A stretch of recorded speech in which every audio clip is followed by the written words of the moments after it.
Good Friday morning to you here on this, the 16th, no, that's called the 18th day of April.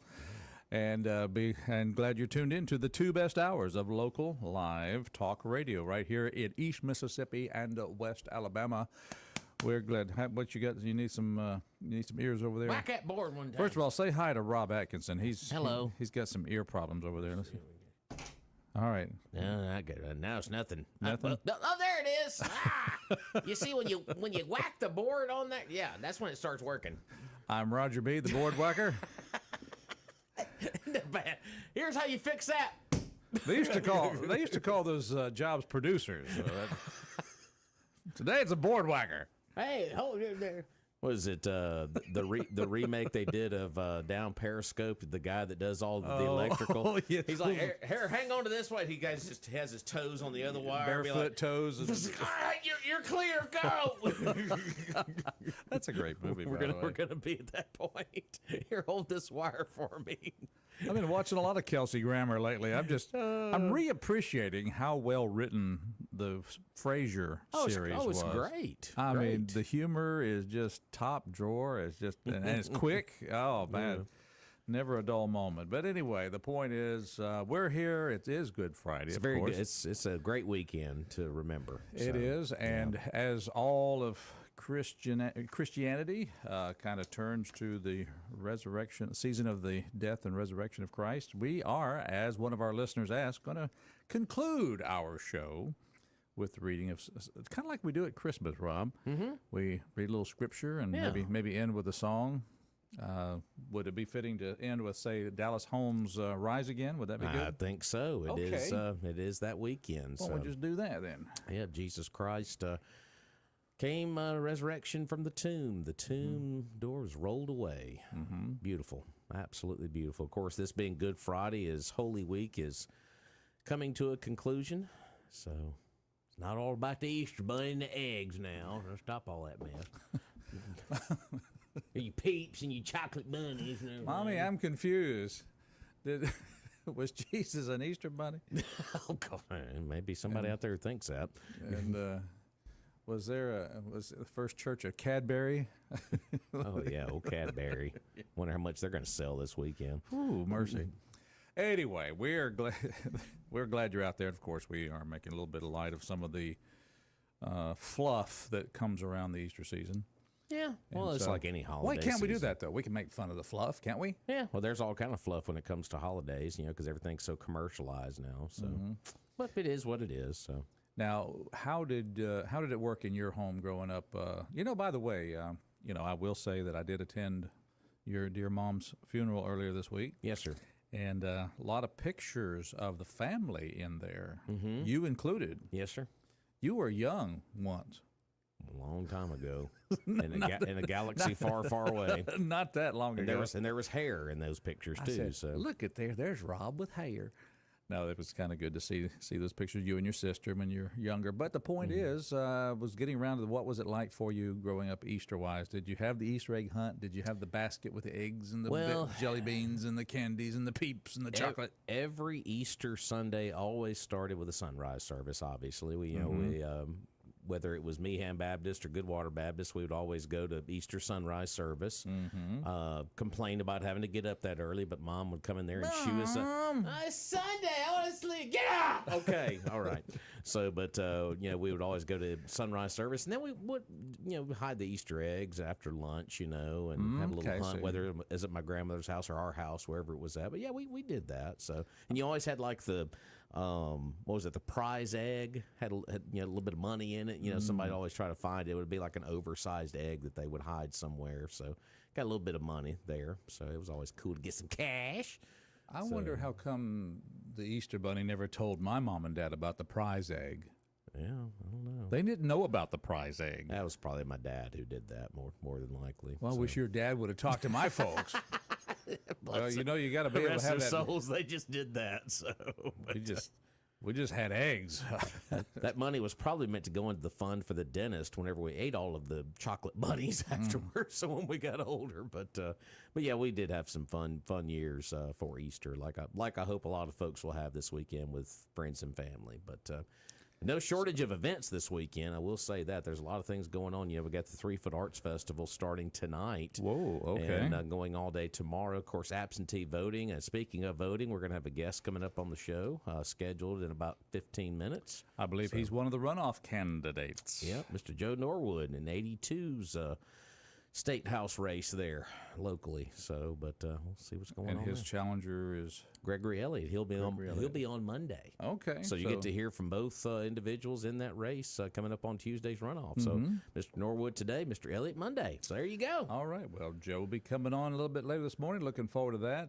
So stay tuned for all of that. And are there any other events that, other than, of course, every local church is having its own thing, but beyond the 3 Foot Festival in downtown, I know we had the third Thursday last night, and of course you had the Rotary golf ball drop as well. That happened last night. So I had to miss that. So, but I think 3 Foot's kind of front and center this weekend. Because last weekend we had Loose Caboose and some other stuff going on in downtown with Sip and Savor and Full Moon on 5th. So there ain't nothing to do anywhere. Well, there's been a lot to do the last 2 weeks. So, but well, this coming down on the we always talk about on the show about people being held accountable. Yes, we want a community where the law enforcement does their job by arresting and investigating, and then the district attorney's office does its job by bringing the case, and then the judge who will follow through with the judgment. And, of course, we get this release yesterday from the district attorney's office, Cassie Coleman, sending out that Montrell Taylor, 31, was sentenced by Judge Charles Wright to a term of life without parole in the custody of the Department of Corrections from the state of Mississippi after a 4-day trial. And that was for the capital murder killing of Denisha Knight on September 30th of 2021. All right, so, here we go. So here is... cue the phone calls. No, I'm just saying cue the phone calls because I know what everybody's going to say. What are they going to say? Life in prison, really? Oh, let me tell you. I mean, really? 601-485-9191. If you'd like to call up and say, life in prison, really? I know how folks are, so I'm just saying. So, well, folks, you do have to understand the death penalty is really like life in prison. But the point is, I got to pay for that boy 3 squares a day. Well, I get it. Trust me. But I know the DA's office. They take very much in consideration the victims' families in this consideration, what they might want. And you've talked about that before. There's a lot of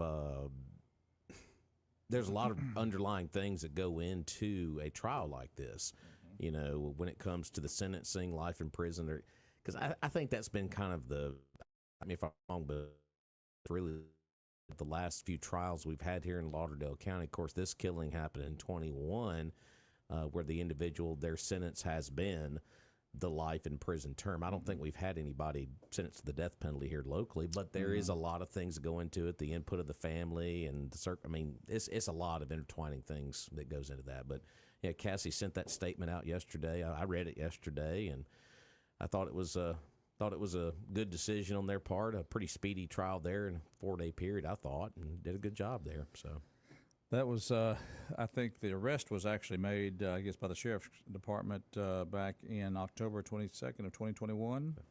Is that right? And then based on what I read there, the victim's parents, by the way, Dennis and Hazel Knight, both said their daughter was a devoted mother, daughter, and friend. She loved sports and coaching young students. They were thankful that the justice was served and expressed their gratitude for the work done by investigator Clifford Holloway and the Lauderdale County Sheriff's Department. Great job. There you go. Great job by everybody from Sheriff's office to everybody in the DA's office, and I think I have to piggyback off of that and say justice was served and served swiftly. So. We don't want bad things to happen, Rob, but when they do, this is the way it's supposed to go.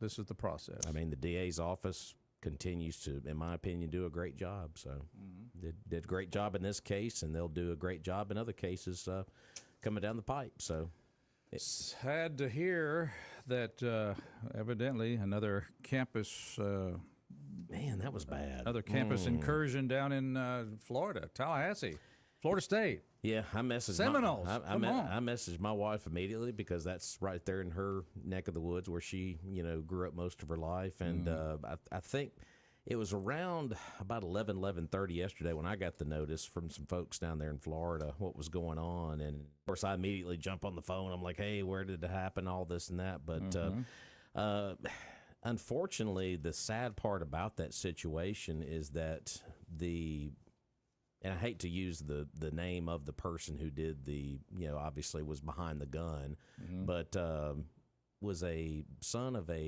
one of the sheriff's deputies there in Leon County, if I'm not mistaken. 18-year veteran of law enforcement there in the county, down there in Tallahassee. So, but had access to the weapon. Got one of his mother's personal weapons, according to according to ABC News. That's what they said, that it was his mom's gun that he got, which was used in the attack. Yeah. Classes and events have been canceled through today as the investigation continues down at Florida State University. Yeah, I knew FSU had a baseball series that was opening up last night against, I think, Virginia or Virginia Tech. And like you said, they've canceled all sporting events and just campus events through Sunday for Easter.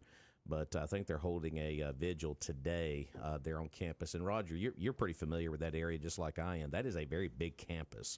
We're not talking about a high school or anything like that. FSU is it's a pretty campus, just one like of the few out-of-town college games I've been to. Yeah, so Florida State University. So it is a very big campus, and I know that was a pretty tense situation where it started at the student union, and unfortunately, a couple of folks lost their lives and several others injured. So, and right in Ron DeSantis' backyard. Yep, right down the road. Yeah. So. Well, it's Mornings in Meridian, of course. We've got all kinds of things to talk about this morning. As we said, coming up on the show, Joe Norwood, would you call him senior? Daddy Norwood? Daddy Norwood will be coming on the show talking about his race, so for District 82 representative of the state of Mississippi. That's right, runoff coming up Tuesday. So. Runoff. So, Rob, I was just wondering, what is it going to take to get Brother Joe here in the studio? And now He's I know. Looking at you. Now I know. Oh, he's in the building. That's why we're talking this way. But let's go to the phones first. It's Mornings in Meridian. Good morning, caller. Welcome to our show on this Good Friday. Oh, thank you. Good morning, guys. How are you? Hey, Miss Ruth. Hopefully, at the end of the program today, when we have that small service. Yeah, it'll just be a scripture reading. That's what it'll be. Yeah. But even with the scripture, I was going to say, even with a prayer, maybe say that, especially in our town, that we can see what we can do to solve the problem of the shootings and solve the problem of our innocent children who are being molested by their fathers and stepfathers and brothers and uncles and all kinds of things. All of that needs to be put into the prayer, and we need to state that specifically. Now, the other thing about the Florida situation, that young man, that was his mother. That was his mother's gun. Correct. His stepmother. No, not mother. It was his stepmother's gun, and the stepmother was the sheriff in the department, had been working there for many, many years. And apparently they have a gun sale all the time when they're retiring certain guns, and you can go and buy the gun. And this is what happened in this particular case. This young man went and bought his stepmother's gun. It was on sale. He bought it. And, of course, I guess he was playing around with it or whatever was going on at the house and that sort of thing. And I can just about imagine, how embarrassing all of this is. I mean, it's coming from the home of a sheriff. All right. And like I said, we just need to really get down, look at our individual cases in our towns where we live, because the whole country, there are just problems everywhere. And we need to be focusing on all of them and not just concentrating on one of them. Happy Easter, guys. Bye-bye. Okay, there you go. Ruth checking in here this morning. And We are going to read a little bit of the death and resurrection story just before we leave the show today. We'll leave you to have your private prayer at home. Yeah, absolutely. And but we will we'll have a reading and a song. How about that? Yeah, we've done that in the past, especially around the Christmas holidays. We'll read the story of Jesus' birth around Christmas, but we've never really had a prayer at the end of the reading of a scripture. So, but you can do that as you so will, and include those things that she mentioned. That'd absolutely. be a good idea. Whatever prayer you want to bring to your Lord this morning. Here's the secret, Rob. Yeah, we just hit on it. If you were to fall in love with the one who we're celebrating this weekend, whom we celebrate every day, right? If you fall in love with him, then that will end the shootings. That will end the hatred. That will end. Just fall in love with the man we're talking about today. Absolutely. That takes care of it, Rob. Pretty much. Absolutely. Guaranteed. Stamp it. Yeah, don't even need to have a money back guaranteed. It's just guaranteed. It's going to happen. There you go. So anyhow, it's Mornings at Meridian, 601-485-9191. That's the talk line. Would love to hear from you about this, that, or the other thing. So as we're gonna bring Brother Norwood up in just a little bit, but first, before we take that break, we'll cover some other topics. I know that this is kind of an interesting time. You always heard that people plant their gardens on Good Friday. Yeah, I've heard that. Yeah. Yeah. Well, I'm not. I was going to ask you, are you doing that this year? That's a big no. But I'm going to do about like I did every other year. But that's a good time to do it. For those of you that are gardening, I'd like to hear from you. What are some of the reasons behind that? Is that a kind of a religious thing, or is it? I know our folks down at the at Planter Supply have some advice and good counsel on planting this time of year. But I just didn't get the garden cleaned, and I don't know. I think we'd probably get a pot and plant a tomato or two or something. It's a pretty day to do it. 88 degrees is going to be a high today, so okay. Nothing but sunshine through the weekend. So, but let's just say a good morning to this caller. Welcome to our show. Hello, welcome. Good morning. How y'all this morning? Hey, good morning. Doing well, thank you. You know what time the sun came up this morning? What's that? Well, it was a little bit of daylight at 6:10. 6:10. And I know that because I was out there planting my garden this morning. Oh, hey, there we go. See, now we're hearing from a gardener. 50-foot rows, 23 rows wide. 50-foot, 30-foot. Yeah, you got it before the daylight then. Well, we already had it broke up and fertilized and everything. All we had to do was drop the seed and cover them up. But that's great. So what all did you plant, sir? We planted pink eye purple hull peas. About all right. Give me give me the exact lat long on this garden, because I want to know when those pink eye purple hulls come due. I want to find that garden. Well, you'll see them. You'll see them. I'm not going to do a shameless plug because I give a lot of my vegetables away. But 6M Farms on Facebook, we give a lot of vegetables away. So wow. Well, we want to feed people that are hungry and want a healthy alternative to come get something good to eat. But we do pink eye purple hull peas, pole beans, corn, okra, squash, zucchini, cucumber, tomato, bell peppers, onions, potatoes, Jubilee watermelons, Moon and Stars watermelons. Good night. And that's about it. What we planted this year. But I like how you said that. That's about it. Run. Yeah, that's about it. That's about it. I sound like I can almost smell the dirt on your shoes right now. It just smells nice and fresh. Yeah, well, oh man, I'm telling you, there ain't nothing like the smell of some fresh turned dirt. Yes, the only thing better than that is some fresh cut grass. That's about the only thing that comes. Two good smells for us. When folks. When I was younger, the best smell was freshly burned tires when I used to go out on King Road and we drag a race. But the older that I got, my smells started changing which ones I liked the best. Wow. But we always plan on Good Friday because I guess tradition. That's what my granddaddy done, and that's what my granddaddy taught my daddy, and my daddy handed down to us. And yeah. I think it was just because there ain't no really risk of frost coming after Good Friday, so the soil will be warm enough for the seeds to germinate. But we also look at the Farmer's Almanac every year and try to look at the weather patterns and all that. Sure. Been a little brisk, a little brisk this winter, and of course, been kind of continuing on here. So hopefully, we're not going to have that strange weather phenomenon in April that can happen from time to time. Sure.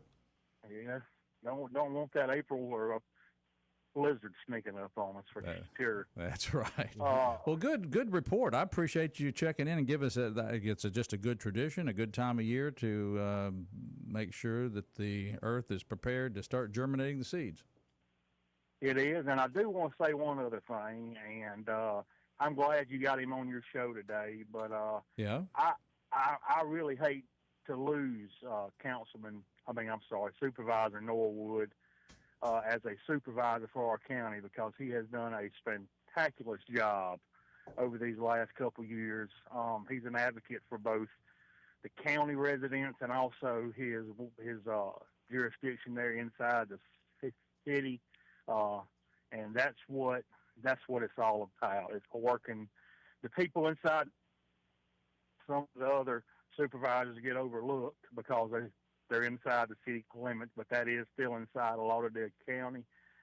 He's probably been a front runner on how to actually run a successful district, and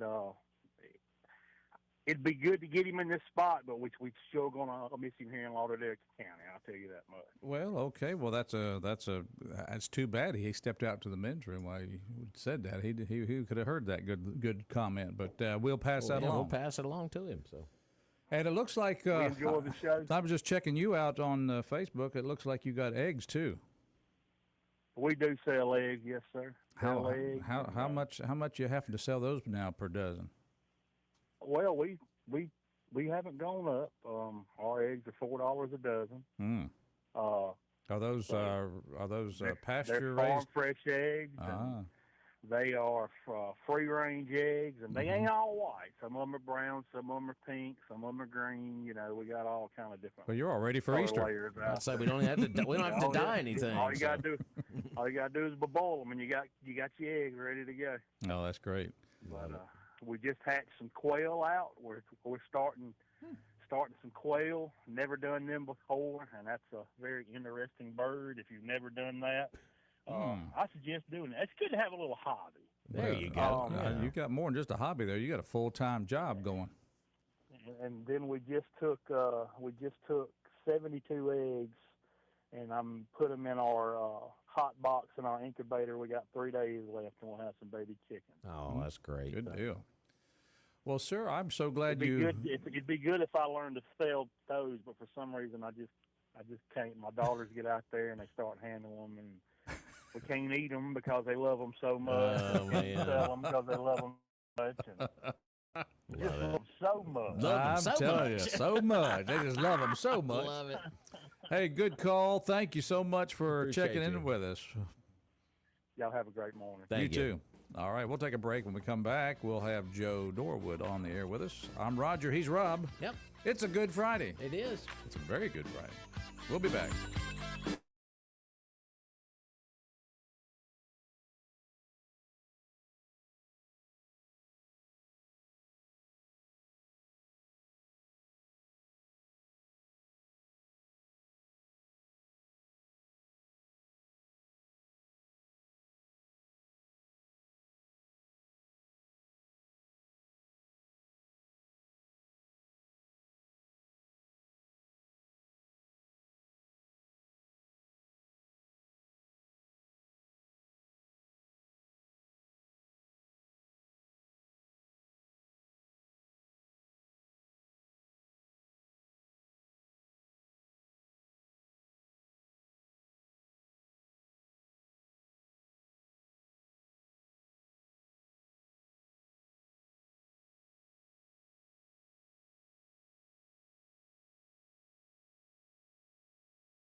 staying up all night. We talked about all those vegetables. I'm going to have to go run down there and get some. I tell you what, that's exactly right. They've been planting them fields. Anyway, but Garth Brooks, he ain't going down till the sun comes up. He's just out juking. Mornings in Meridian, we're glad you're out there. I'm Roger. He's Rob. Good morning. And, of course, if you want some piping hot fried catfish for lunch today, Rob's going to tell you where to go. You're going to go to exit 150, Magnolia Restaurant, Queen City Truck Stop. Yes, it is Fish Friday. Of course, they got those fried catfish fillets. Or if you want to go with hamburger steak with onion and gravy, how about that? Red beans and sausage over rice with a couple of vegetables. You can do a vegetable plate as well. How about fried or grilled pork chops? They've also got fried chicken. I mean, what a menu for a Friday heading into Easter weekend. Or you can do a biggie burger with fries, or they serve breakfast pretty much all day long. I mean, you can go that route as well. Do a long-haul breakfast item there. And they're off of exit 150. And if you want to do a to-go order, you can do that as well. You can call 601-482-0259, 601-482-0259, and they'll have that plate ready to go for you. And, of course, jalapeno cornbread. You need to try it. And banana pudding is considered as a vegetable down there at the Magnolia Restaurant. Like to eat my vegetables. Just saying, they got it on there like that. With extra whipped cream. So go by and see a Magnolia Restaurant, Queen City Truck Stop, all Easter weekend long. And save yourself a little bit of time in the kitchen and head down there and get you something to eat. All right, here's our guest. He has put away some of the harmful things of his diet, and he's trimmed down. And I tell you, he's a lean, mean fight machine right now. And I'm talking about Supervisor Joe Norwood. How you doing, sir? Well, how about you guys? Doing great. Doing well. Welcome to Mornings in Meridian. Thanks for having me. Well, we're always willing to have you, but sometimes every time we call out for a supervisor, y'all send JJ down. Well, he's the president of the Board of Supervisors. Yeah, for this year. Yeah. Last year it was Kyle. You had him for the last 2 years. The year before that, you had Jonathan Ware for 2 years. Before that, you had Kyle again for a year. Then you had Josh for a year. You know, they just How come they don't make you president? Just slap me around. Look, you've been around long enough. Let some of these new guys come in. And do that. Some of the new fellas come in. Take some of the heat off me. Yeah. Well, here you are, sir. You're neck and neck in a race for Representative District 82. So tell me, why did you get to this point in your life and say, yeah, I want to run again for something? Man, I just glut for punishment. That's all it is. At the same time, there was tragic in our community and our leadership. Representative Charles Young, who was a neighbor and a friend. Yeah. And hey, with 60 days to run a campaign, I've been around longer than most. I figured I can get it all in 60 days. Just let the people know what's going on out here. Well, and what are you saying to them that is giving them cause to want to vote for you to be the representative? Well, everybody needs leadership in just the entire legislative session. We have not had leadership over there, and you know what's going on in Jackson? That's the question I would ask. We have a lot of things on the table in Jackson that affect us here in Meridian and Lauderdale County, you know. So somebody got to be paying attention and making sure that we continue to look out for this community, this county. All right, so and I guess I don't know. I've been around. I understand the experience. I know what's going on. I kept up with everything going on. I did weekly legislative meetings and all of those kind of things. But you know, there's just another day at the office politically. Well, sounds like you might be saying that connections are important in this job. So. It is, and we have those connections. We have those relationships. You know, I've been around a couple of decades. And some of the things I do. Yeah, we know. I've been here, and it's time for me to go. It's time for me to go. Okay, my name on the ballot, send me on. Yeah. You know, you still need representation. And I think it's a shame that no more people participating in the process than it is. But other than that, we just have to get out here and beat the bushes. I think those of us who seek to serve the people, you know, put in a lot more effort than those people nowadays are getting out to make sure that they vote for those people they want to serve them. Well, the good news is you look healthy and your words all make sense, and you know, everything, you seem coherent. So that's a good sign. And maybe you're not too old. But I do want to encourage folks as far as voting goes. Absentee voting, you can't do it today because the county office is closed today for Good Friday. but they will be open tomorrow if folks need to do absentee voting tomorrow. Okay, So, absentee, I think it's from 8 to 12 maybe? I believe so, yeah. 8 to So, 12 normally. I want to be on Donna Jill's good side. Yeah, So, we all want to stay on the good side. That's We're right. trying to get a So vote. Sounds like we've all been at one time or other on our bad side. Maybe. I'm just trying think I can trying to relate. make sure I keep that smooth. But yeah, I just want to encourage folks, if you have a longer Easter weekend, you're not going to be in town Tuesday, I know you'd encourage them to get out and Always do the absentee on tomorrow. Yes, So. I always encourage them to do that. And another thing I like to encourage people to vote is just the lack of people going to the poll to vote is pretty sad. You know, I was looking at the numbers in 82. There's 24,000 residents voting age in 82. 24,000 people. 12,000 of those have been purged from the roll. 1,050 of those did not vote in the last two primaries, which they are inactive. There's 11,000 eligible voters in the 82, and only 1,300 people voted. That is 1,300 out of 7,000? no, 1,300 out of 11,000. 11,000, Yes. okay. That okay. is it's actually embarrassing if you want to know the truth. Yeah, yeah. The effort that goes into and the consequences of having people in office, I don't think people are paying attention. And there are a lot of things that's happening coming down the pipe, and you need some experience and leadership in there. Just as of yesterday, we heard that the federal dollars that we get for these community actions program, there's 1,000 of them across America, and they have a budget of roughly $750 million. That's kind of like multi-county, for an example. Right. That money has been frozen. What do those people do? And there's a lot of things I think is happening in the country, and we had not paying attention, and we're hearing about it, but the effect of it, some of us can start feeling it already, and people need to pay close attention out here. It ain't no joke out here right now. This administration is serious about those kind of things. Well, you watched the session that just occurred in Jackson this year. So the big talk was trying to eliminate some taxation on the folks. House Bill 1. So tell me what you would like to see should you be elected to go represent us in Jackson. What would you like to see when it comes to, say, income tax, sales tax, things like that affect us here locally? What would you like to see? Well, being on the local side, on the county side, compared to going over to Jackson over there, I do have some cautions about a lot of it. You know, they always say that the detail, the devil's in the detail. When I look at the House Bill 1 taxes, okay, I think everybody would like to not pay taxes. But when you look at the amount of money you're going to take out of state budget, you got to make that money up somewhere. For me, you don't never end a tax. Somehow or another it gets shifted. If something else is going to go up somewhere, and I hadn't figured out where would I make up that kind of money. So those are things that you got to make sure it happen. I know they say reduce grocery bill 2%. Okay, that's good. But increase gas bill, I don't know about you guys. My tank is pretty big. Goddamn, man, I'll hoop to drink a lot of gas, and that's going to cost me more money. I don't know. Well, and I look at that also from a person who's, you and I, we're kind of, getting on up. No, we're not old, but we're getting up there, of course. And We're mature. We're mature. Thank you, Joe. I like the way you put it. That we're mature. Very well put. But yeah, if they eliminate the income tax, which we're paying, but if I, for example, end up in retirement and they raise sales tax or gas tax, then they in effect for me raise a tax. That's right. So I have a tax increase as a consumer because I'm not making income anymore if I reach the retirement age.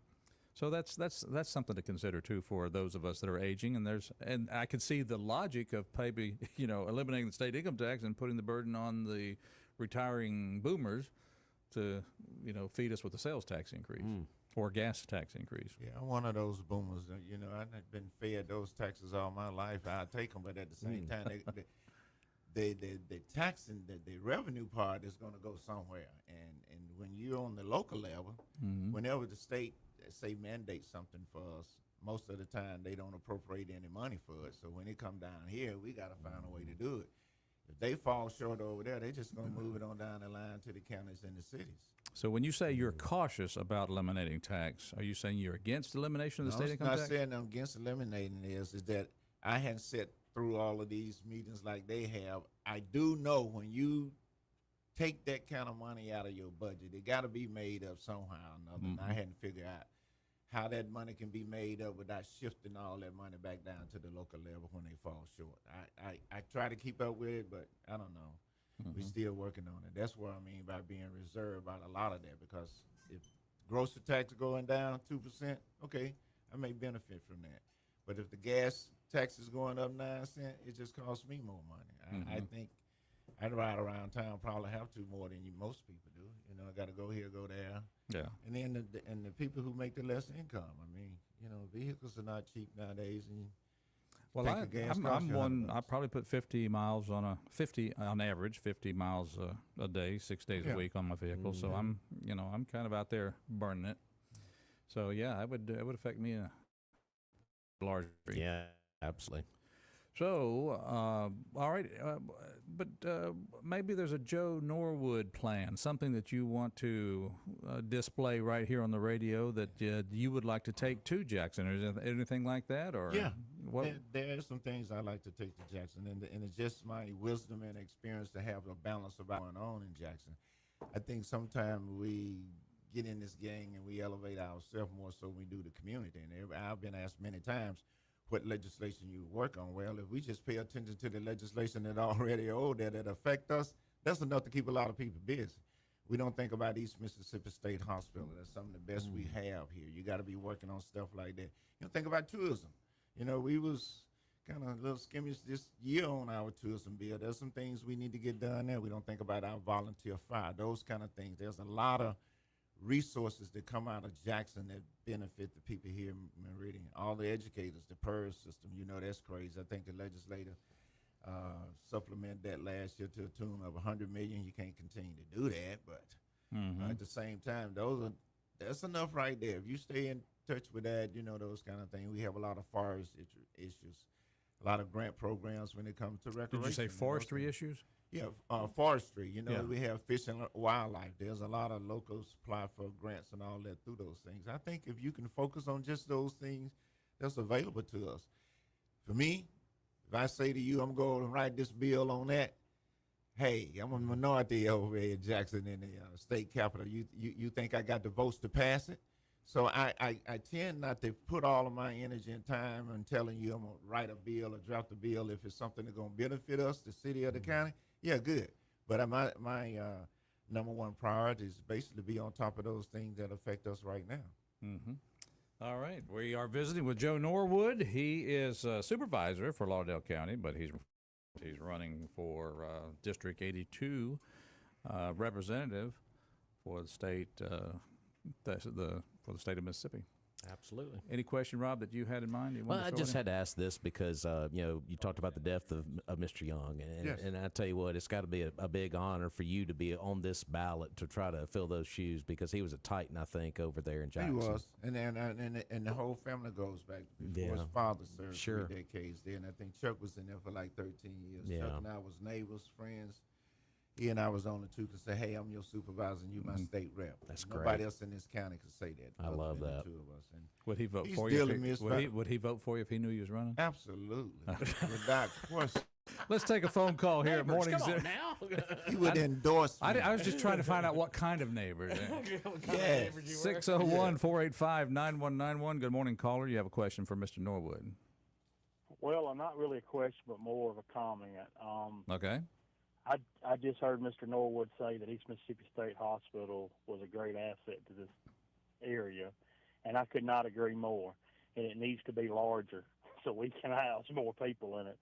Because if you look around Meridian, there's a lot of people that have mental problems that don't have space to go.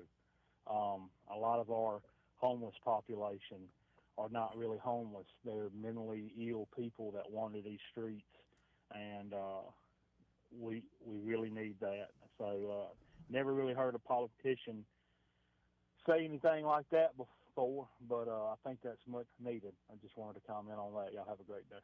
All right. Appreciate you. Thank you for the phone call. So, I think, was it not maybe 5 years ago or longer that there was some severe cuts to state hospitals and state mental health? Yes. Mental health has been cut year after year most of the time. There's a lot of issues out there with that, even dealing locally with the jail. When you think about that, some of the population, a great a percentage of the population is mental. They might be criminals, but at the same time, there are other issues that got them to the criminal element.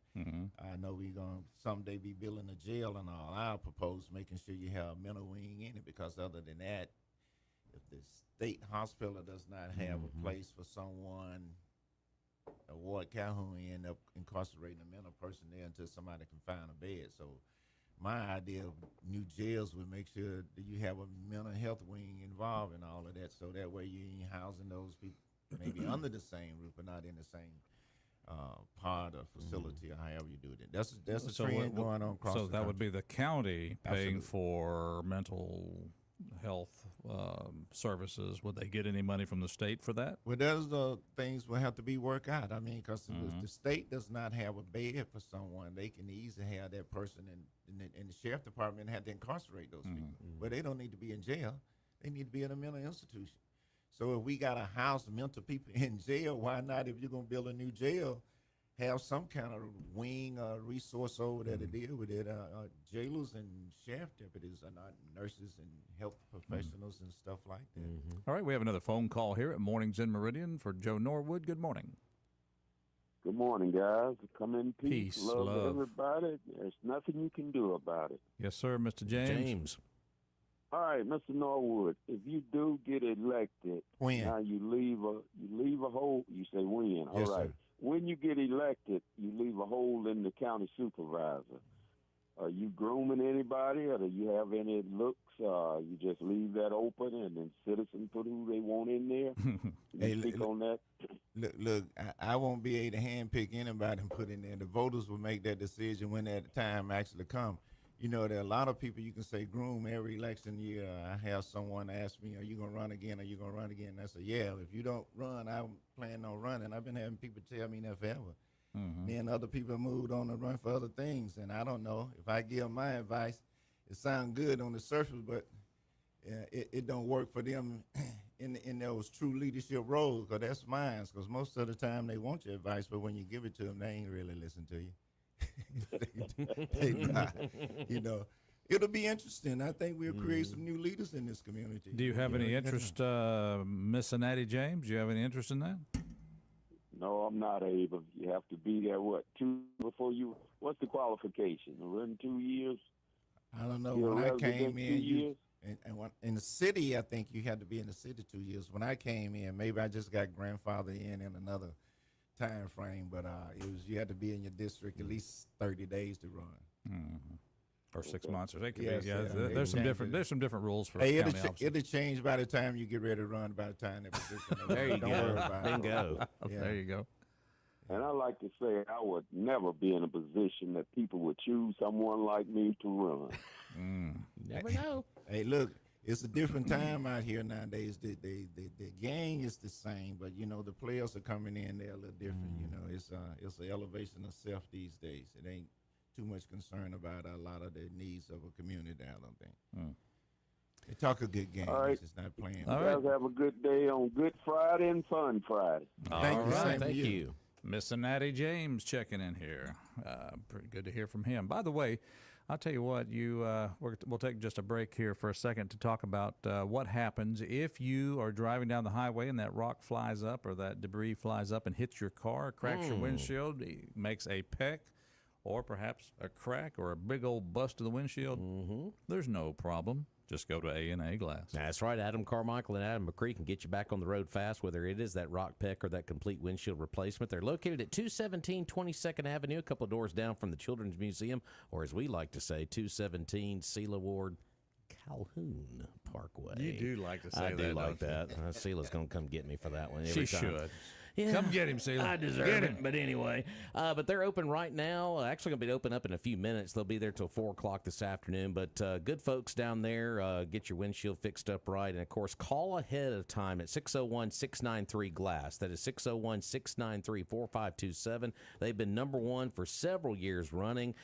Good staff, good T-shirts down there as well. The insurance process is also super easy as well with A&A Glass. Once again, that's a couple doors down from the Children's Museum, 693-4527. That's A&A Glass. A&A Glass. All right. We've got another caller ringing in here. We are visiting with Joe Norwood. He's supervisor for Lauderdale County, I believe as District 4. That's correct. I believe is where he's at. The finest district it is. Is that what it is? The best leadership of all time.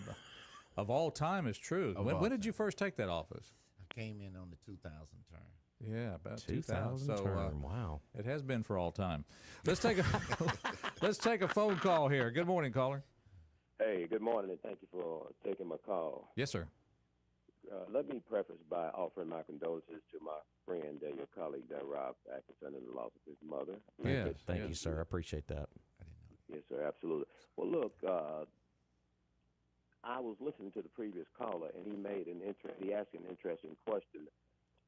The late Representative Charles Young Sr., he oftentimes, as he and I would converse, he would talk about how that it came at one time, it came to a point that in his, in his tenure as a representative, he was desirous to perhaps move on and do something differently, to just move on. And he was always looking and trying to see if there was someone whom he thought would be a good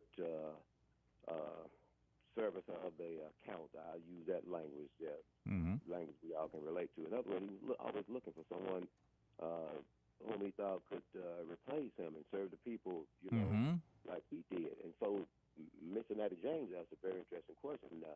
Mr. Norwood, you've been a supervisor how long? This is 7 terms. Your phone is scratchy there. I don't know if you've got to plug it back in to charge or whatever. No, it's clear on my end. I heard that scratching. Let's try it again. I didn't. Yeah, it sounds much better now. Yeah. I think you asked me how long I've been a supervisor, and I said 7 terms. Yeah. 7 terms? Yes, sir. Since 2000. In those 7 terms, you hadn't just kind of just thought that one day you might move on and just kind of throughout your district, perhaps try and seek out an individual whom you thought would be a good public servant to the people and replace you. Because the thing, we all have expiration dates, so you never seriously considered that? Absolutely, I seriously considered that, but I can't go out and handpick. I think we look at it a different way. If I go out, it's kind of like if someone says, you need to endorse someone. If 6 or 8 people over the last 16 years and ask me if you're going to run or not, and I'm interested in running, who am I going to endorse? I mean, I'll work with you, give you the information and the knowledge that you need, but I look at it a little different. I'm not trying to handpick anybody to replace me. Those jobs like that belongs to the people, and I think we need to allow the people to make those decisions and not us trying to handpick somebody to place. Let me just put it this way. There'll be no endorsement by Joe Norwood until after Tuesday. Probably won't be an endorsement then. I'm just kidding. Just kidding. Now, I do know a couple of people who I think who has that knowledge of what we do. Yeah. They may not be ready or want to do this. I don't know. If I was in District 4, you would encourage me to run. Yeah, I encourage you to run as long as you're not running against me. Yeah. Hey, Roger, you know what? Now, in court, I would say, if I was a lawyer, I would say, Your Honor, the defendant is leading the witness. But well, Chick, let me ask you, Chick, are you interested in the job? Yes, he is. Not necessarily. No, not. You've been flirting with politics your whole life, man. Come on, you'd be interested in the job. It'll be 10, 12 of y'all want to run for this position. But the point I'm trying to make is that it appears that there are other positions you have noticed on national and state politics. You will find those who have courted others, and they hold them close to the breast, and you can just about tell when they come on the scene that they have the support or the encouragement from their predecessors. Yeah, that's sure. Now, I just think that as long as you've been in that office, that obviously, it should be apparent, I put it that way, that someone would say, well, hey, when I step down, I think old Chick would be a good replacement. I'm just using me as an example, parenthetically speaking now. But I was just wondering. I like that, parenthetically. And I appreciate James asking that question because, you said that we're the best district. I'm in your district, of course. Voted for you, been voting for you ever since you run. Thank you for your support. Thank you, yes, sir. But look, that's all I have to all add. right. And I just say good luck to you and Mr. Elliott on the Hey, Chick, it ain't luck I need from you. I need your vote. Thank you. Exactly. Thank you. Good luck. And you know what? There's a politician right there. Let me tell you, Joe. I never voted for a person who didn't ask me. I appreciate you asking me. Thank you so much. All right. There we go. All right. All right, good call there. And, of course, we need to wrap it up here this morning. We just want to say anything you want to tell the listeners, Joe, before we let you go. Yeah, I'd just like to encourage the people to go out and do something for themselves. I know we as elected officials ask you to vote for us, but I think the amount of effort, time, and the resources that we had to put in to make sure we serving you, it requires a lot of people to come out and vote. And I just think the people just not getting out and going to vote, and it is just a tragedy really for our community. As our former talk show host once said, get off your duff and go vote. Vote. Yep. Up and go vote. All right. I asked you for your vote on Tuesday. All right. And if it's District 82, it's a runoff Tuesday, and that's coming up. Thank you, Joe, for being in here. Thank you for having me. We're going to be back. We're going to take a break for Fox News.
And good morning. Welcome back to Mornings in Meridian as we begin the second hour of the two best hours of local live talk radio here in East Mississippi and West Alabama on this Good Friday. I tell you what, the conversation off air was pretty good. I wish we could have that on air.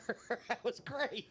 Well, when you're talking to a supervisor who's been since, for 25 years. Good stories. You got some history you can talk That's about. Right. That's I love it. I love it.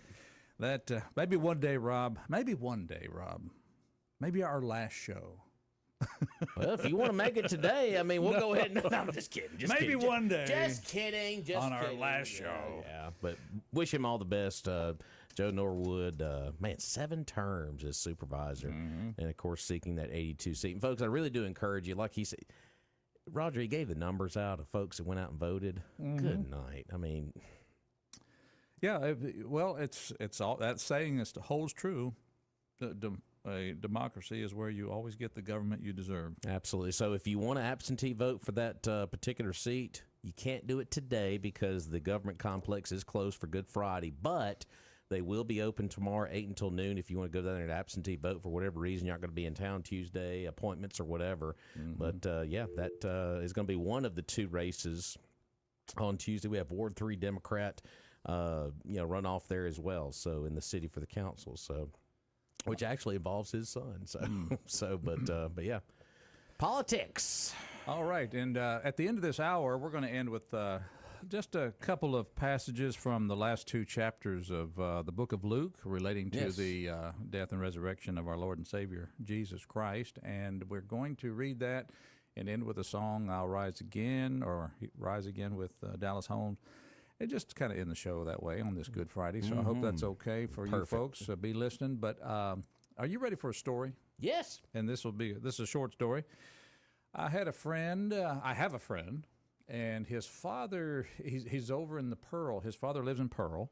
Okay. And he was coming over to visit because he had an appointment over here in Meridian. He says, "Do you know who I could get to help me with a plumbing issue? There's a line that goes from my dad's dishwasher to the garbage disposal, and it's cracked and leaking. And we've been to, and I'll mention a couple of big box stores in the Pearl area, and wasn't able to find or anybody that could help him find what he's looking for. He says, we're coming over to Meridian. Is there anybody over there?" And I was just like, man, perfect. I tell you what you do. You go to 26th Avenue and 12th Street. You walk in there and talk to Gary Barber. Take a picture. He says, "I already got the picture." I got the picture. I said, "Take that to him." Easy. And he reported to me because we had lunch later that day. He said, "Man, he had the part to me before I even got up to the counter." Just that quick. He said, it was just that quick. And he said, that was very helpful. And he thanked me profusely. And so there's an example of what we've been talking about all of these years, why when it comes to plumbing, you go to Barber and Son Plumbing. Well, you need to find out for yourself. I mean, I know we take it for granted. We say, well, they sell every plumbing part available and they do all those jobs and everything, but it's experiences like that, the customer service, the local feel of working with hometown folks. That's what it's all about. It's at the heart of everything, and that's what Gary and Gayla and all them do down there at Barber and Sons. And when they're 3rd generation working with you, I mean, it's just passed down through the family, and you want to work with them on all your plumbing problems. So for you do-it-yourselfers, like you just said, example like that, you get stuck on something, take the old phone out, take the picture, and let Gary take a look at it. Oh, you just need this little part right here. All the way from Pearl, Mississippi. It's amazing. So Plumbing University, affecting people in Pearl. Yeah. How about that? 482-7023. That's 601-482-7023. Barber and Sons Plumbing. Barber and Sons. Let's go to the phones. Good morning. Oh, please. I'm sorry. Yes, Ruth. Your suggestion, your suggestion about people praying, after the short activity that you're going to have is an excellent one. But I'd also like to add here that we need a 3-pronged situation here where we've got the gang violence, and then we've got the second thing, we've got men who are punching women like they are boxing bags. You got that kind of violence going on in our community. And as Has said, with the gun people, violent people, we put them on the chain gang. Well, we need to also take these people who are making boxing punching bags out of these women, put them also on the chain gang. Yeah. And then we've got that third aspect of it, where we've got the raping aspect of the people who are raping our children. And the thing about it, of course, is that I'm sort of like Ivana on that one, the president's daughter. Her whole thing is that when you find that fathers and stepfathers and brothers and all of these various people are raping these girls, they should be taken out and shot. Now, I'm on that one. There you go. That Capital one. punishment, Now, the other Ruth. two, Okay. yes. I got you. All right. All right. Bye-bye. Bye-bye. All right. There you go. Ruth checking in on the capital punishment for rapists. So there you go. Child rapists. Well, you could do, what is it? I'm probably going to mess the state up. South Carolina, I think it may be one of the Dakotas. They have like a firing squad for some crimes like that. I think it's actually, crimes against children. Firing squad, not a bad idea. Interesting. 601. How about a punishment that coincides with the crime committed? If it's gun violence, there's your firing squad. It's like Billy Jack Etheridge said for years. There's a shed out here. We can take them out back. Take them out back. Let's take a phone call here at Mornings in Meridian. Good morning. Good morning. I wanted to see where I could sign up for a chemical castration. Whoa! Well, that would actually be 1-800. Yeah. Well, now, interesting. Okay. I been listening to your Mr. The election coming up the first of the week, and another engagement. I went to the two places locations yesterday to vote early. Oh, okay. Yeah. But this morning, in light of some of these pretty heavy crime things going on and in our local news, it has caused me this morning to look at something I had been thinking about for a good while, and that is the process that we could use in this city to remove the appointment of a police chief by a mayor to an elected position by the voters. And we have things called initiatives and referendums, and there are different ones. And this may be something that the legislature put into municipal law that could be handled by the legislature. They give rights, special privileges all the time, like radar in Lowndes County or things wherever it may be, such as that, taxation. And I don't see why we couldn't have the opportunity to put that on a vote, to the vote, during an election, not a special held election that would cost, and see what kind of voter response we could get from the concern of high crime. Well, do you have examples of other communities that have the elected police chief versus the appointed one? No, I think it's in municipal law, probably written by the legislature. They can change things, and they can send it to the locality to allow people to use the initiative or referendum, whichever is proper. It's like I said yesterday about the recent primary for the mayor's office here in Meridian. I think the voters spoke pretty loud and clear about the current administration, and that may be a good idea down the road to maybe look at that going ahead. But, Mr. Smith had, opportunities to replace that police chief after certain, circumstances that, went down in certain crimes, and it's just the lack of communication and transparency in a lot of those areas where it was just it spoke loudly, I think. So just to say it that way. Yeah. There's no teeth to it. Yeah, exactly. I heard you the first of the hour talk about someone that was given life, but overall there's just a lot of rampant foolishness that shouldn't be going on. If there was some consequences and some better action to deal with it. Yeah. Well, it's it's a multi-pronged problem. Our solution is multi-pronged. I mean, it's trying to get people to have a conscience about living a decent life. It's about having the law enforcement. We do have a lot of law enforcement out there that make the arrest. It's the judicial system to prosecute and the judges to sentence and the state and local authorities to provide incarceration possibilities. That's right. It's a cluster. That's what I call it. well, that could cluster. Yeah. And any part of that can involve rehab is fine, like mental health facilities and that type of thing. But you're not always going to have perpetrators that are really able to be rehabbed. I mean, many are. There's no question about that, but not all. Well, I think we covered it. I think so. I think it could probably be summed up in one thing I said I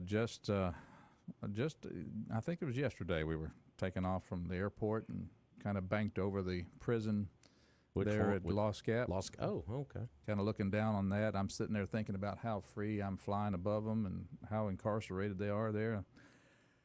And that right there alone is incentive to say, I want to do what's right. Yeah. Stop breaking the law. Stop breaking the law. There's a motivational factor. Exactly. Maybe we should have mandatory prison tours for school-aged children. I remember going on mine. Really? Yeah. Scared the crap out of me.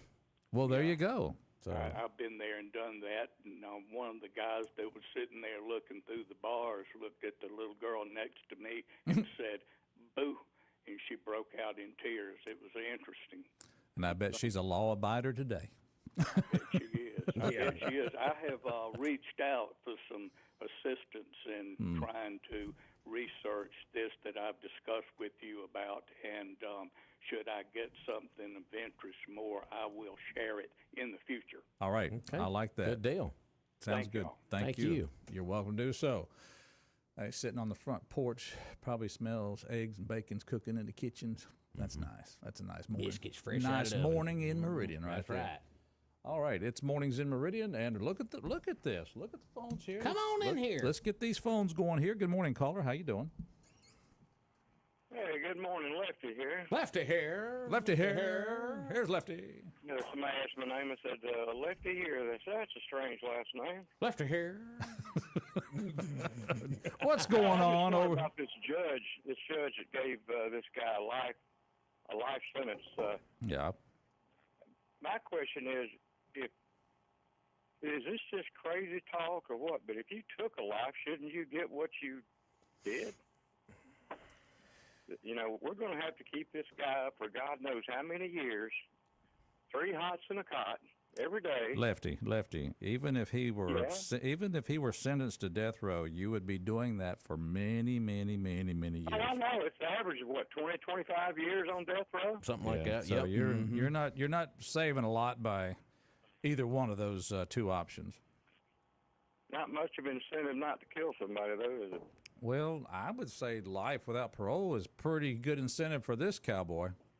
Well, I'm sure he'll be eligible for parole someday, and he'll probably get it, too, because he's been such a good boy, George, while he was in prison. He's 31 years old, so if he lives, he could, it could be a 40, 50-year. Well, he should live to be about 90-something. They get medical, dental, and wait a minute, they got dental too? why wouldn't they? I'm going. They got a dental plan in prison? Now. You know what? I'm gonna go to jail. Get this tooth fixed. That's right. Him right there. It's see been it? nagging me for months. You I see gotta that? go down there. No, they got dental too. Well, shoot something up or kill somebody. Go get my toothpick fixed. I was going to call into the dentist the other day. I said, one good thing about having a few less teeth, dental flossing is so much quicker. Yeah. Have you flossed lately? Yeah, it was the shortest thing I did all day. Like, yeah. My dentist always asked me if I floss regularly. I said, yeah, twice a year when I come see y'all.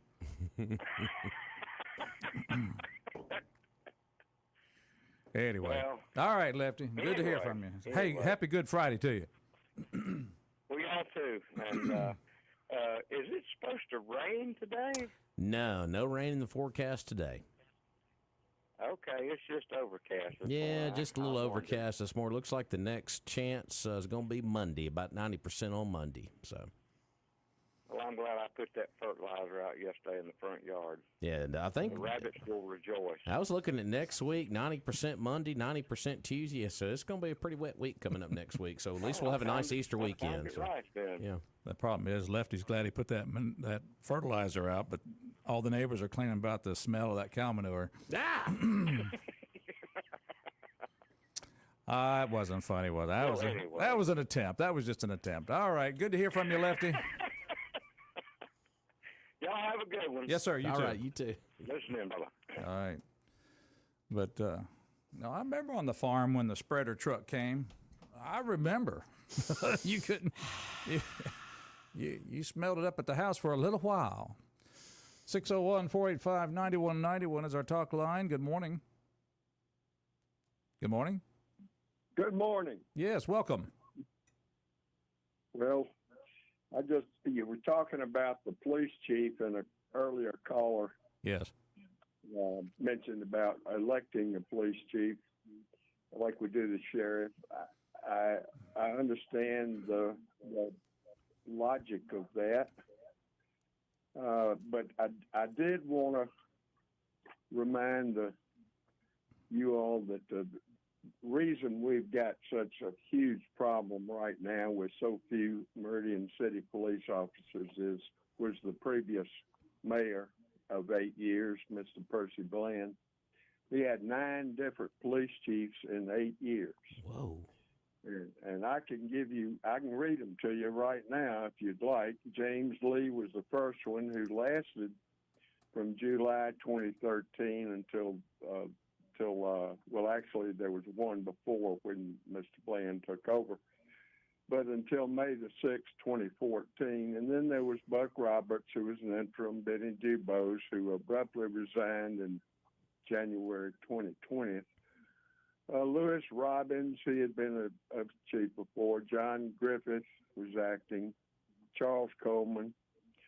Lieutenant Patrick Gale, who is now the acting Lieutenant who? Assistant police chief. Patrick Gale is the assistant police chief now.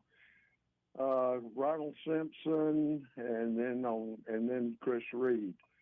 So those 9 police chiefs in a period of 8 years led to a lot of the long-term police officers leaving, and plus Mr. Bland fired Rita Jack, which started a real problem, even though she had been here 22 years and had distinguished herself in many ways. So there's so many problems created during that 8-year period that Mr. Smith probably only wanted to have the one that he appointed and stay with her. So that's where things are now. Mm-hmm. But I know, even though I realized that it went through, some of these were just acting. They weren't like hired as the chief of police. No, they were interim in short periods of time. But when you have that many different leaders, excuse me, in a department, excuse me, yes, sir. in such a short period of time, you lose your continuity, and there were just so many problems, and it showed that there was a real problem at the top, and therefore a lot of the good officers did leave, and they frankly have not been able to replace them in the interim. So therefore, we still have a very shortage of certified police officers on the force. All right. Thank you. That's all I wanted to say. All right. Well, thank you for the phone call. There's a little bit of history for you. So with that, we're going to take a break for Fox News. Rob, I don't want to be police chief. Do you? No. Oh, I thought you said you did want to be. Okay. Well, I don't know. Maybe, I don't know.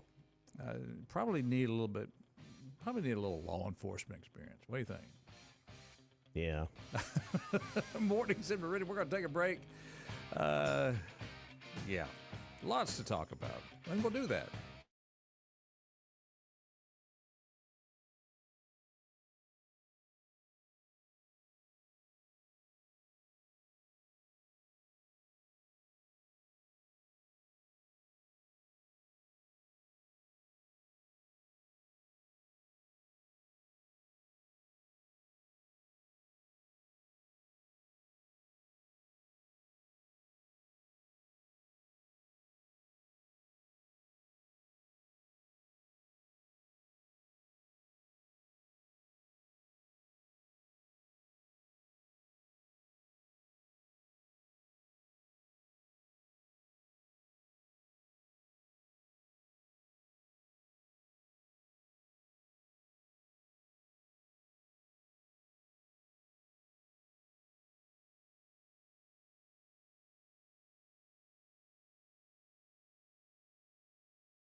All right, welcome back to Mornings in Meridian. Who would have thought that you could write a song using the words that your mom used to say to you when you were a child?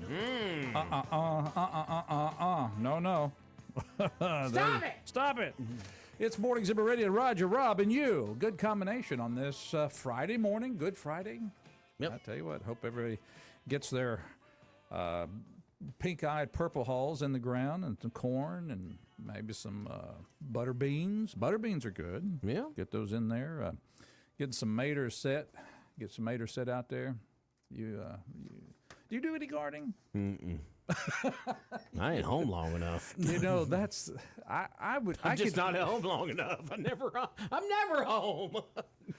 And we live on some hilly areas, so it's really not a good place for a garden. But we had a little tiny one we tried to do. I know Dad tried to garden. I remember he was like, "Nah, this is just too much." The produce section is still too cheap to fool with some of this. That's right. But no, but that's a passion, and like the caller really we had from my dad, for example, that was his passion. He did it, and he did it very, very well, and to the nth degree. I mean, rows were long, and he kept them clean. That's good. We appreciate them folks who do that out there. That's right. That's exactly right. Coming up on this segment, this half hour as we close, before the close of the show, we are going to read a little scripture before the show ends. So we hope you'll stay listening for that and play a little song there going out that will be of quite the religious nature. Absolutely. So we'll do that. But in the meantime, we'll take your calls about this, that, and the other thing. Easter brings there's a byproduct of Easter that I really, really like. We talked about our favorite things, whether it's the chocolate bunny or whether it's the jelly beans or whatever. But you know what I think is one of the best byproducts of the Easter tradition? Deviled eggs. Oh, yeah, that's a big one. It says, plenty of families are going to turn their Easter eggs into deviled eggs after the holiday. They usually get snatched up quickly, but just in case they don't, how long should deviled eggs sit out? Okay. So here's some rules. First, all right. While hard-boiled eggs can be refrigerated for 7 days because deviled eggs are made with mayo and shelf life is just 4 days. 4, okay. So there you go. There's the rule on deviled eggs. As far as sitting the popular food out during a gathering, the hard limit is 2 hours. 2 hours, okay. So, I mean, that's just some suggestion there. So what do people do for like the Easter lunch on Sunday? I know some churches do the sunrise service. Some do breakfast maybe at their church. I know some folks do that. So go to sunrise service, go and take a nap. Yeah.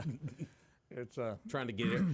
That's like the biggest thing to do for Easter sunrise service. Like everybody gets up early and trying to chase the kids around the house to get them dressed in that new outfit that you bought and everything like that. So, it'll be the greatest fashion show at church this weekend. Everybody with their new outfits and suits and dresses and everything. It's fashion weekend. It's fashion weekend. Can you believe what she's wearing up in here? I just cannot. It's just scandalous. I was going to get that dress, but hey, honey, does this make me look fat? We all know how to answer that question. Yeah, so it'll be fashion weekend coming up. So. Well, I mean, that's kind of neat, to get some fresh spring clothes and that kind of thing. That's nothing against that. Nothing about doing your best when you go to the house of the Lord. Nothing wrong with that. Just wear it more than once, please. But can you wear your fashion with a humble attitude? Can you do that? Billy, you have to be humble. Or, I mean, you don't walk down the runway like with the shoulders going like that. The center aisle. Yeah. With the shoulders and the pooch lips. Yeah, like, don't do that. Now we're making fun of a very... Well, we all know it's true. It's funny because it's true. That's why we're laughing.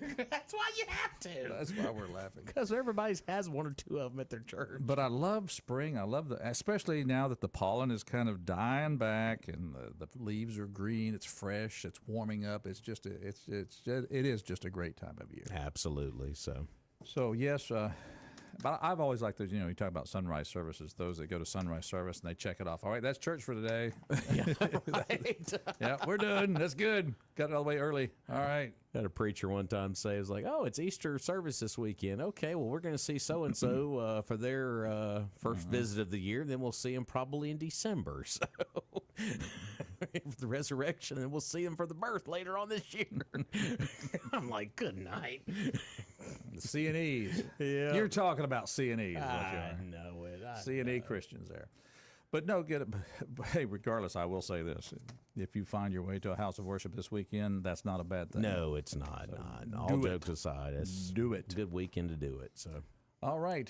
Here's a little interesting story from Fox News. This is switching gears about a young person graduating from college. Okay. Did you hear that one? Mm-mm. 10-year-old Alyssa Perales. Say again, 10? She is 10 years old, set to graduate from Crofton Hills College with 2 associate degrees, making her the youngest graduate in the college history. She began taking college courses at age 8. I was going to say, did she come out the womb reading? I mean, Her mother read to her in the womb. I was about to say, good Lord. She maintained nearly perfect GPA. Wow. Thanks in part to her homeschooling. Are you suggesting that some parents can educate their children better than the state? I didn't say anything. Is that true? Didn't say a word. She began taking college courses at the age of 8, maintained nearly perfect GPA, thanks in part to her homeschooling and support from her family. Alyssa plans to pursue a career. This is a 10-year-old. 10-year-old, okay. Going to pursue a career in the artificial intelligence technology industry. You know what? That's not a bad idea. That's not a bad idea. I'm telling you. 10 years old? Wow. What did you do at 10? I was gathering eggs at the egg farm. I was going to say. That's what I was doing. I was planting a garden on Good Friday. I was helping my daddy gather eggs. 10 years old. Hey, my hat's off to her. That's impressive. And then after that, he gave me a gas can and I mowed the yard. There you go. Mornings in Meridian. Let's take a phone call. Good morning. How you doing?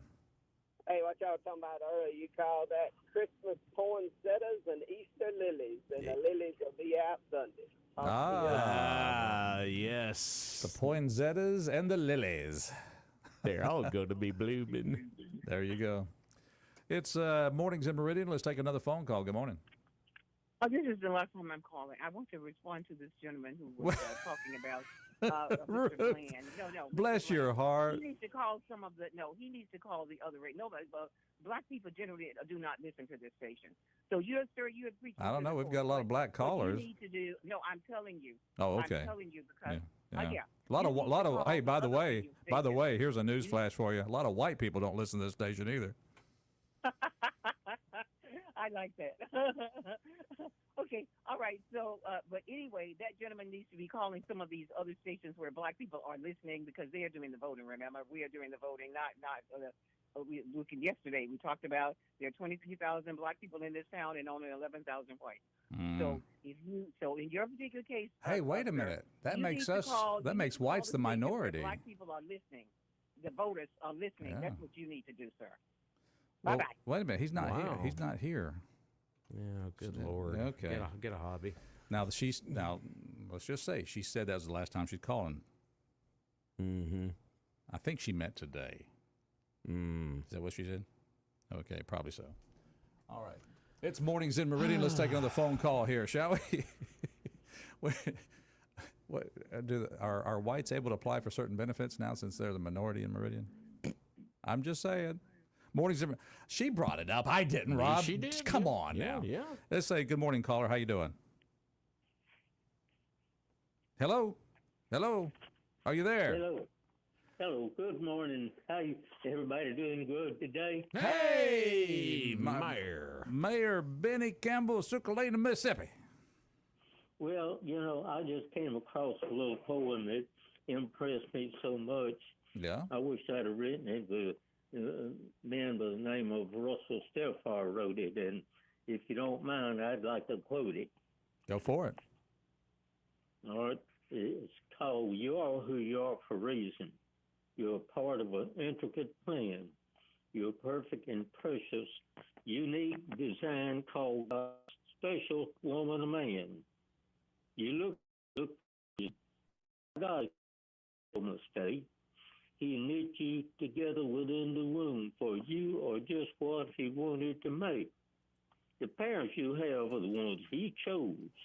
No matter how you may feel, they were custom designed with God's plan in mind, and you bear the master's seal.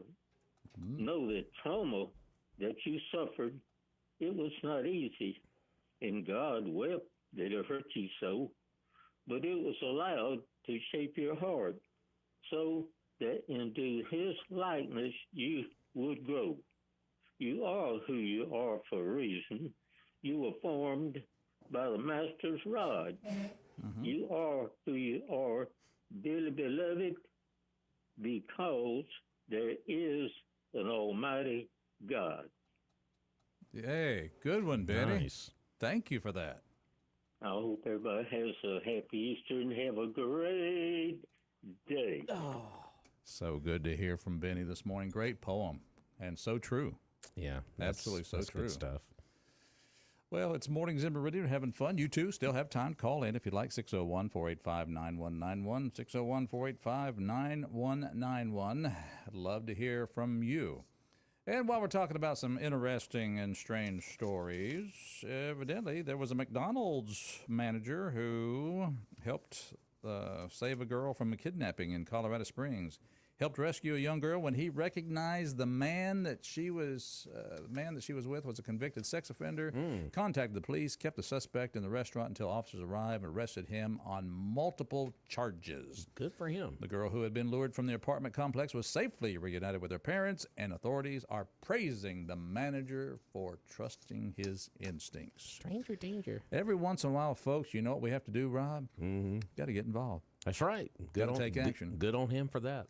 Good morning, caller. Welcome to our show. Well, it's nice to know that no black people call or listen to this radio station. Please, come on in here. Get in here. Well, you know, I used to be black, but that's a different story. I was born a poor black child.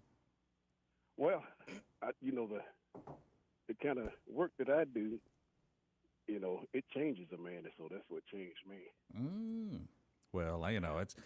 I would love to just be able to just not worry about the pigment in our skin. And I don't. And people like that they have nothing better in their lives to do than to sit there and worry about something like that. You can keep the us and them going for a long time if you just keep bringing all that up. Exactly. And it's people like that that'll never let what happened in the past stay in the past. What happened. You can't go back and change it. And we can learn from all the past. We learn from it and we go forward. Yes, exactly right. And that's what we do. Yes, indeed. And I live for tomorrow, not what happened 100 or 200 years ago. You know, every race of people on this earth have been enslaved, but it's only the hyphenated people that keep bringing it up. I kind of look at it like this. You know, we all, and when I say we all, I'm going to cross all pigmentations here. Yep. We all got here in various ways. But the good news is, look how good we have it. We have it so much better than our ancestors. Amen. You know, slavery was bad, but I look at it like this. Whoever enslaved my ancestors, if I knew where they were, I'd go dig their bodies up and roll them over and kiss them on their bare butts. Oh! Because there's no other place in the world that you can be black and live the way that you live. I remember as a kid watching those UNICEF commercials of those poor black kids with the bloated bellies and said, thank God that ain't me. Amen. Amen. And if it wasn't for my ancestors, that would be me over there. Good call. Happy Easter, guys. Thank you. Happy Easter to you. All righty. Well, it's Mornings in Meridian. We need to take this break here, Rob. So yes, sir. Let's do that, shall we? Let's do that. All right. We're going to take this break, come back. I'm Roger. He's Rob. It's Good Friday.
Oh, wait a minute. He's going to fly away now.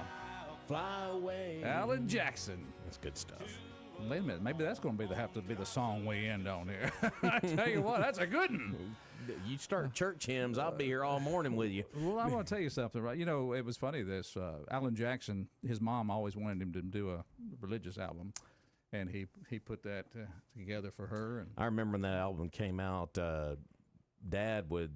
Dad actually passed away today, 12 years ago today, and we played a couple of those hymns at his funeral because he absolutely just loved that album. So when it was released, well, we got some options then. We can Rise Again, or we can play that one. That's a good one right there. But what we want to do right now is just take a minute, as we do right before Christmas, and here in the resurrection season, I just want to take time to read a couple of verses of Scripture. And if you're listening, we are kind of worked off of your request yesterday. Yeah.